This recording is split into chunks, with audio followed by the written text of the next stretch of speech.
এখন মানুষের প্রতি মানুষের দয়া, মায়া, মহাব্বত, ভালোবাসা একেবারেই উঠে গেছে। এখন আর মানুষের প্রতি মানুষের দয়াও করে না, মহাব্বতও করে না, ভালোবাসে না। কিসের কারণে? মানুষ এখন পশুর মতো হয়ে গেছে। পশুর মতো মানুষের উপর আচরণ করে।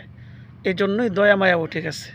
আরে ভাই, এই দুনিয়া তোমার জন্য চিরকাল থাকতে পারবে না।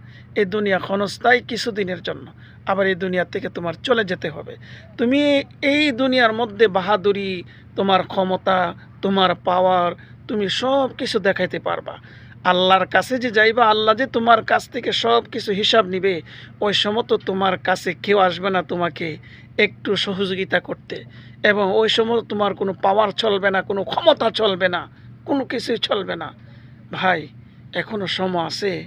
এসব ছেড়ে দিয়ে আল্লাহর পথে চলে আসো, দ্বীনের পথে চলে আসো, কোরআনের পথে চলে আসো, ইসলামের পথে চলে আসো।